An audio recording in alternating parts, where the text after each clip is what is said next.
আজকের ভিডিওটা খুব ইন্টারেস্টিং একটা ভিডিও হতে চলেছে, কারণ আজকের ভিডিওতে আমি আপনাকে সম্পূর্ণ জানাবো যে স্টক মার্কেটটা কি এবং কিভাবে কাজ করে। টোটাল জিনিসটা, একটা কোম্পানি কিভাবে জন্ম হয়, তারপর সেই কোম্পানিটা কিভাবে বড় হয় এবং কিভাবে তারা ফান্ড রেজ করে, কিভাবে তারা স্টক মার্কেটে আসে, কেন আসে স্টক মার্কেটে এত কোম্পানি আসার কারণটা কি, এতে তাদের লাভ কি, আমাদের লাভ কি, এবং তারপরে স্টক মার্কেটের একটা অংশ মিউচুয়াল ফান্ড, ওইটা কিভাবে কাজ করে, এই সমস্ত কিছু জানাবো আপনাকে আজকের ভিডিওতে। একবার যদি আপনি এই সমস্ত জিনিসটা বুঝে যান, তাহলে আপনার আর কোনোদিনও কোনো কিছুতে সমস্যা হবে না। তাই এই ভিডিওটা একদম সম্পূর্ণ দেখুন এবং সম্পূর্ণ জানুন যে কিভাবে সম্পূর্ণ স্টক মার্কেটটা কাজ করে। দেখুন, স্টক মার্কেটে তো অনেক কোম্পানি থাকে, এটা আপনারাও জানেন, কিন্তু চলুন কথা বলি যে কোম্পানিটা কিভাবে জন্ম নেয়। আজকে পৃথিবীতে যত বড় বড় কোম্পানিগুলো আছে, সেই প্রত্যেকটা কোম্পানি শুরু হয়েছে কোনো না কোনো মানুষের মাথার একটা ছোট্ট আইডিয়া থেকে। তো প্রত্যেকটা কোম্পানির মালিক কোনো না কোনো একদিন ভেবেছিল যে এই কাজটা আমি করব এবং এই কোম্পানিটা আমি বানাবো, সুতরাং এইভাবে প্রত্যেকটা কোম্পানি শুরু হয়েছে। যেমন অ্যাপেল, স্যামসাং, রিলায়েন্স, প্রত্যেকটা কোম্পানির সূচনা এইভাবেই হয়েছে। তো দেখুন, শুধু আইডিয়া দিয়ে তো আর কিছু হয় না। প্রথমে আইডিয়াটা এলো, এবার আইডিয়ার উপরে কাজ করতে গেলে কি দরকার পড়বে? টাকা। প্রথমে সেই মানুষটার কাছে যা টাকা আছে সেটা তারা কোম্পানিতে বা তাদের বিজনেসে লাগায়। তারপরে কি হয়, তাদের পরিচিত মানুষদের কিংবা ফ্রেন্ড অ্যান্ড ফ্যামিলির কাছে তারা টাকা চায়, তারা যদি কিছুটা দেয় তাহলে সেটাও তারা বিজনেসে দেয়। তারপরে কিছুটা সংখ্যক ব্যাংক থেকে লোন নেয়। এইভাবে কোম্পানিটার পথ চলা শুরু হয় এবং ধীরে ধীরে কোম্পানিটা যখন খুব অল্প অল্প উন্নতি করতে শুরু করে, তখন তাদের আরেকটা জিনিসের আবার প্রয়োজন পড়ে, সেটা হচ্ছে টাকা। কারণ দেখুন, একটা কোম্পানি এক জায়গাতে শুরু হয়েছে এবং সেখানে হালকা হালকা উন্নত হওয়া শুরু হয়েছে এবং সেই কোম্পানিটাকে আরো বড় বানানোর জন্য আরো টাকার প্রয়োজন। এবং এই আরো টাকা কেন প্রয়োজন? তারা হয়তো কোনো রকম নতুন প্রোডাক্ট বানাবে, তারা হয়তো নতুন অফিস খুলবে, তারা হয়তো একটা শহরে আছে, এখন তারা 2-3টে শহরে হয়তো এক্সপ্যান্ড করবে নিজেদেরকে, কিংবা হয়তো কোনো রকম নতুন মেশিন পত্র কিনবে। তো এই সমস্ত কারণে কোম্পানির টাকার দরকার পড়েই। এবার সে তো তার কাছে যা টাকা ছিল সেটা লাগিয়ে দিয়েছে, তার ফ্রেন্ড অ্যান্ড ফ্যামিলির কাছেও চেয়েছিল, সেটাও লাগিয়ে দিয়েছে। এবার সে কি করবে? এবার সে কোথায় টাকা পাবে? কারণ প্রচুর টাকার দরকার পড়ে একটা কোম্পানি দাঁড় করানোর জন্য। এইখান থেকে শুরু হয় ফান্ড রেজিং বা ক্যাপিটাল রেজিং। একটা কোম্পানির কাছে টাকা পাওয়ার দুই ধরনের রাস্তা আছে। এক হচ্ছে তারা ব্যাংক থেকে লোন নিতে পারে, কিন্তু লোন নিলে কি হয়, ওই তো 12%, 14% সুদ দিতে হবে তাদের। এটা কিন্তু একটা নতুন কোম্পানির কাছে খুব বড় একটা ঝুঁকি, কারণ 12%, 14% সুদ দেওয়া সব কোম্পানির পক্ষে সম্ভব না অত প্রথম স্টেজে। আর একটা অপশন আছে যেটাকে বলা হয় ইকুইটি শেয়ার। সুতরাং কাউরির কাছ থেকে টাকা নেওয়ার সময় যদি তাকে কিছুটা কোম্পানির অংশ দিয়ে দেওয়া যায় এবং বলা হয় যে কি, তুমি আমাদেরকে টাকা দাও এবং কোম্পানির কিছুটা অংশ তোমার কাছে রাখো, পরবর্তীতে আমরা যখন আমাদের কোম্পানিটা যখন অনেক বড় হয়ে যাবে, তখন তোমার ওই টাকার অংশটাও অনেকটা বড় হয়ে যাবে এবং তুমি লাভ করতে পারবে। এই জিনিসটা হিসাবেই কোম্পানির কিছুটা অংশ বা কোম্পানির কিছুটা অংশীদারি কাউকে দিয়ে সেটার বিনিময়ে কিছু টাকা তাদের কাছ থেকে নেওয়া হয়। আপনারা অনেকেই হয়তো শার্ক ট্যাঙ্ক দেখেন। শার্ক ট্যাঙ্কেরও মেন ফর্মুলা কিন্তু এটাই। ওখানে স্মল বিজনেসরা আসে এবং শার্কদেরকে পিচ করে, যেসব বিজনেসগুলো শার্কদের পছন্দ হয় তারা তাতে ইনভেস্ট করে। সেম ওই কনসেপ্ট। শার্ক ট্যাঙ্ক আসার আগেও পৃথিবীতে এই ফর্মুলাতেই কাজ হতো এবং শার্ক ট্যাঙ্ক আসার পরেও একই ফর্মুলাতে কাজ হয়। সুতরাং আপনারা যত কোম্পানি দেখছেন আপনাদের আশেপাশে, সবাই এইভাবেই টাকা তুলে কিন্তু বড় হয়েছে। এবং তারপরে আসে পরবর্তী স্টেজ, সেটা হচ্ছে যখন কোনো মানুষ টাকা আপনার কোম্পানিতে ইনভেস্ট করলো এবং আপনি কিছুটা তাকে অংশীদারি দিলেন, তারপরে তো একটা সময় গিয়ে তো মানুষটা তো টাকা চাইবে। দেখবেন শার্ক ট্যাঙ্কে অনেক সময় অনেক শার্ক এটা বলে যে আমরা এক্সিট কিভাবে নেব। এটার মানে হচ্ছে যে আমরা বেশি লাভ করে বেরোবো কখন এখান থেকে। তো ধীরে ধীরে কোম্পানি অনেক জনের কাছ থেকে অনেক টাকা নিয়েছে, তারপরে অনেককে তাদের ইকুইটি শেয়ার দিয়েছে বা অংশীদারি দিয়েছে এবং তারা সবাই টাকা ইনভেস্ট করে কিন্তু এই কোম্পানিতে বসে আছে। এইবার কোনো কারণে কোনো একটা ইনভেস্টর যদি বলে যে আমার টাকাটা ফেরত দাও, সুতরাং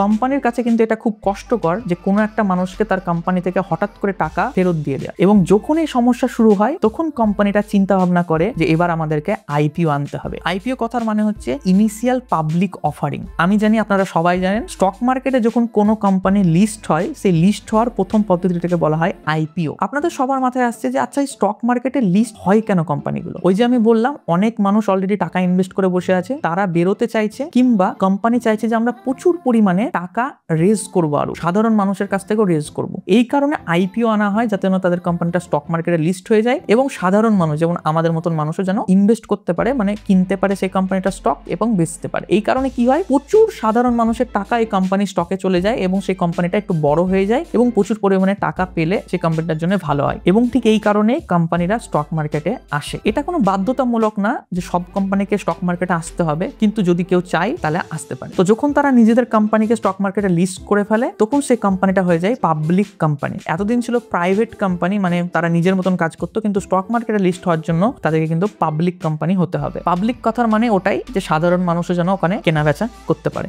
যখনই কোম্পানিটা স্টক মার্কেটে লিস্ট হয় তারপরে সাধারণ মানুষ একদম প্রচুর পরিমাণে কেনা বেচা শুরু করে দেয়, ট্রেডিং চলতে থাকে, কোনো রকম খবরাখবর নতুন কিছু আসলে সেটার অনুযায়ী দাম ওঠানামা করে এবং অনেক পরিমাণে টাকা ওই কোম্পানিটার কাছে যায়। এবং এই জিনিসটা করার পেছনে আর একটাও কারণ আছে, যেটা হচ্ছে কি ব্র্যান্ড ভ্যালু অনেক বেড়ে যায়। কারণ ভাবুন, কোনো একটা কোম্পানি যদি স্টক মার্কেটে লিস্ট হয় তাহলে সেই কোম্পানিটার কিন্তু অনেক সুনাম হয়, তাহলে সেই কারণেও কিন্তু এরা আইপিও বা স্টক মার্কেটে লিস্ট করে। এছাড়াও আর একটা সব থেকে বড় কারণ হচ্ছে প্রথমে যে ইনভেস্টররা ইনভেস্ট করে বসে আছে কোম্পানিতে, তারা যদি এখন চায় তাহলে কিন্তু তারা স্টক মার্কেট থেকে তাদের কোম্পানির শেয়ারগুলো বিক্রি করে দিয়ে বেরিয়ে যেতে পারে। কারণ প্রচুর মানুষের টাকা কোম্পানিতে ইনভেস্ট হয়ে গেছে, এখন প্রচুর টাকা আছে ওখানে, এখন আর কোম্পানির কাছে কোনো রকম অভাব নেই। তাহলে ওই ইনভেস্টররা ওইখান থেকে তাদের শেয়ারগুলো বিক্রি করে দিয়ে লাভ নিয়ে বেরিয়ে যেতে পারে। তো এইটা হলো সব থেকে সুবিধা ইনভেস্টরদেরকে হ্যাপি করার জন্য। এবং যেহেতু এই কোম্পানিটা এখন স্টক মার্কেটে লিস্ট হয়ে গেছে, সুতরাং আমাদের মার্কেটে যেসব অ্যাপ্লিকেশনগুলো আছে, গ্রো, জেরোদা, অ্যাঞ্জেলন, এইসব অ্যাপ্লিকেশনের মধ্যে থেকে আপনি চাইলে ওই কোম্পানির স্টক কিনতে এবং বিক্রি করতে পারেন, ট্রেডিং করতে পারেন, ইনভেস্ট করতে পারেন, সমস্ত কিছু করতে পারেন। তো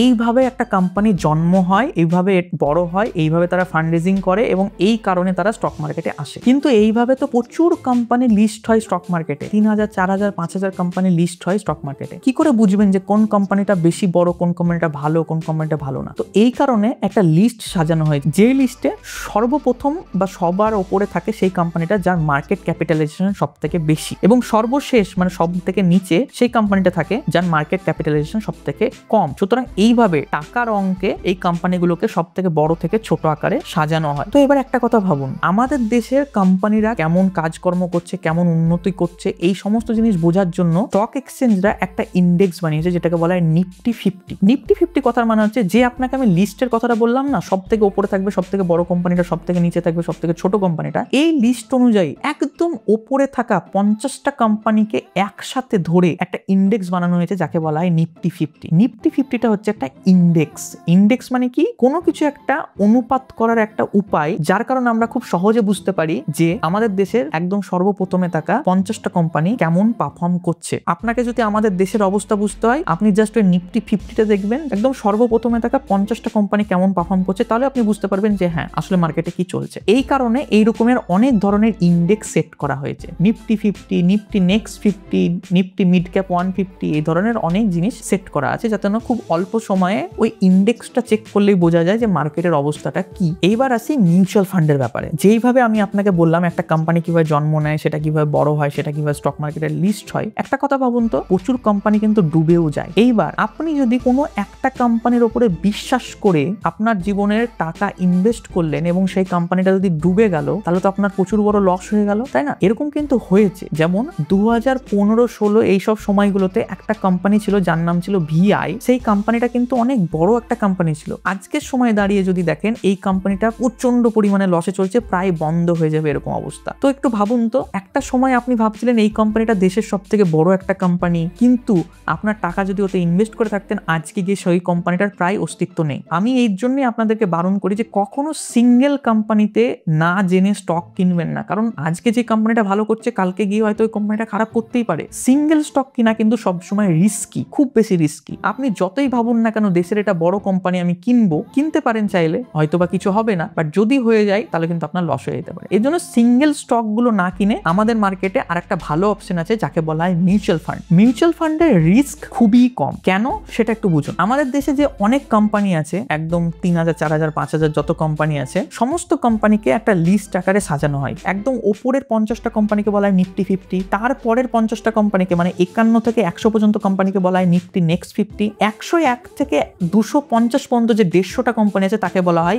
মিড ক্যাপ 150, এবং তারপরে আরো কোম্পানি আছে যেগুলোকে বলা হয় স্মল ক্যাপ। এরকম ধরনের অনেক ধরনের ক্যাটাগরি বা ইন্ডেক্স আছে। ঠিক এই ইন্ডেক্স গুলোকে ট্র্যাক করে মিউচুয়াল ফান্ড বানানো হয়েছে। যেমন মিউচুয়াল ফান্ডের মধ্যে আপনারা অনেকে শুনেছেন যে large cap, mid cap, small cap. Large cap company সেইগুলোকে বলা হয় মার্কেটের একদম উপরে থাকা 100টা কোম্পানিকে নিয়ে গঠিত হয়েছে লার্জ ক্যাপ ক্যাটাগরিটা। আপনি যদি কোনো একটা লার্জ ক্যাপ মিউচুয়াল ফান্ডে ইনভেস্ট করছেন, তার মানে বুঝতে পারবেন আপনার টাকা দেশের নিচের একদম ওপরে থাকা 100টা কোম্পানির মধ্যে ইনভেস্ট হবে। তো এই কারণে রিস্ক খুব কম মিউচুয়াল ফান্ডে, কারণ আপনার যখন কোনো টাকা, ধরুন আপনি 100 টাকা ইনভেস্ট করলেন, তো 100 টাকাটা কিন্তু একটা কোম্পানিতে ইনভেস্ট হয়ে গেল না, 100টা কোম্পানিতে মধ্যে ইনভেস্ট হয়ে গেল। আপনার টাকাটা তখনই ডুববে যখন 100টা কোম্পানি ডুবে যাবে, কিন্তু এটা তো হওয়া সম্ভব না, তাই না? এই কারণেই বলা হয় যে কি সিঙ্গেল মানে একটা কোম্পানির উপরে স্টক কিনে বসে থাকা ইজ অলওয়েজ রিস্কি। বাট আপনি যদি একটা মিউচুয়াল ফান্ডে ইনভেস্ট করেন তাহলে সেটা ডাইভার্সিফাই হয়ে যায়। আর একটা খুব একটা ভালো দিক আছে মিউচুয়াল ফান্ডের, যেগুলো অ্যাক্টিভ মিউচুয়াল ফান্ড, সেখানে সবসময় একটা ফান্ড ম্যানেজার থাকে। মানে কোনো একটা ফান্ড ম্যানেজার, তাকে আমরা সবাই মিলে টাকা দিচ্ছি, তার কাছে যখন অনেক টাকা যাচ্ছে সে নিয়ে গিয়ে তখন কোম্পানিগুলো বা স্টকগুলো কিনছে তার নিজের মতো। তাহলে এবারে আপনি একটা ভাবুন, আপনি কিংবা আমি খুব একটা হয়তো স্টক মার্কেটের ব্যাপারে বা কোম্পানির ব্যাপারে বুঝি না, কিন্তু ওই যে মানুষটা ফান্ড ম্যানেজার ওখানে আছে সে কিন্তু অনেক এক্সপিরিয়েন্স, সে কিন্তু বোঝে কোন স্টকটা কখন কেনা উচিত, কোন স্টকটা কখন বিক্রি করা উচিত। সুতরাং আপনার টাকা ও চালনা করছে এবং আপনি জাস্ট ইনভেস্ট করে যাচ্ছে, তাহলে আবার রিস্ক অনেক কমে গেল, কারণ আপনার টাকা একটা অভিজ্ঞ মানুষের হাতে আছে। এই কারণে বলা হয় যে মিউচুয়াল ফান্ড অনেক সেফ, এবং মিউচুয়াল ফান্ডে যদি আপনি ইনভেস্ট করেন আপনার রিস্ক অনেক অনেক কম এবং আপনার ইনভেস্টমেন্ট খুব ডাইভার্সিফাই হয়ে থাকে। এবং যে লিস্টের কথাটা আপনাকে বললাম না, আমাদের মার্কেটে অনেক ধরনের কোম্পানি আছে, অনেক কোম্পানি না ওঠানামা করে, কেউ একটু ভালো করলো তাহলে আগেরটার থেকে সে উপরে চলে যায়, কেউ একটু খারাপ করলো ওপর থেকে নিচে নেমে যায়, এইভাবে অনেক ওঠানামা করে। কিন্তু আপনি যখন কোনো মিউচুয়াল ফান্ডে ইনভেস্ট করছেন, আপনি লার্জ ক্যাপে ইনভেস্ট করলে লার্জ ক্যাপে যে ইন্ডেক্স সেটা হচ্ছে প্রথম 100টা কোম্পানি, তো ওই কোম্পানির মধ্যে বা ইন্ডেক্সের মধ্যে ওঠানামা হোক, কিন্তু আপনার যে ইনভেস্টমেন্ট সেটা কিন্তু এক জায়গাতেই দাঁড়িয়ে থাকবে। তো আজকে যে কোম্পানিটা প্রথম 100র মধ্যে আছে 5 বছর পরে যদি না থাকে, অটোমেটিকলি ভিতরে ভিতরে চেঞ্জ হয়ে যাবে আপনার ইনভেস্টমেন্ট, আপনি কিছু জানতেও পারবেন না। এটা হচ্ছে আর একটা ভালো দিক। তো ঠিক এই কারণেই যাতে না মানুষের রিস্ক অনেক কমে, অনেক ডাইভার্সিফাই হতে পারে, অনেক মানুষ একসাথে ইনভেস্ট করতে পারে, এই সমস্ত কারণগুলো দেখে মিউচুয়াল ফান্ড বানানো হয়েছে। এবং মিউচুয়াল ফান্ড হচ্ছে সব থেকে ভালো একটা ইনভেস্ট করার ইনস্ট্রুমেন্ট যারা মার্কেটের ব্যাপারে অত নজর রাখতে চান না। এবং প্রচুর ধরনের মিউচুয়াল ফান্ড আছে, large cap, mid cap, small cap, hybrid, debt, প্রচুর ধরনের আছে। আপনারা চাইলে ইনভেস্ট করতে পারেন, চাইলে আপনারা এসআইপিও করতে পারেন। তো যারা ইনভেস্ট করতে চাইছেন মিউচুয়াল ফান্ডে কিংবা এসআইপি করতে চাইছেন, আমাদের চ্যানেলটা ঘুরে আসবেন, অনেক ভিডিও আছে। তো আজকের ভিডিওতে আমি আপনাকে জানালাম একটা কোম্পানি কিভাবে শুরু হয়, সে কিভাবে বড় হয়, সে কিভাবে ফান্ড রেজ করে, সে কিভাবে মার্কেটে লিস্ট হয় মানে স্টক মার্কেটে, এবং তারপর মিউচুয়াল ফান্ডটা কিভাবে কাজ করে। তো এই হলো ওভারঅল আমাদের স্টক মার্কেটের কনসেপ্ট। এইভাবে কাজ হয় একটা কোম্পানি থেকে একদম স্টক মার্কেট, তারপরে মিউচুয়াল ফান্ড, এইভাবে কাজ হয়। তো আশা করি ভিডিওটা দেখে আপনি অনেক কিছু বুঝতে পেরেছেন। কি কি বুঝতে পারলেন সেটা অবশ্যই কমেন্ট করে যাবেন। ভিডিওটা পছন্দ হলে একটা লাইক করে যাবেন, আর চ্যানেলটি অবশ্যই সাবস্ক্রাইব করবেন, আর পরিচিত মানুষদের সাথে শেয়ার করবেন যাতে তারাও জানতে পারে টোটাল বিষয়টা। এবং ভালো থাকবেন, বাই।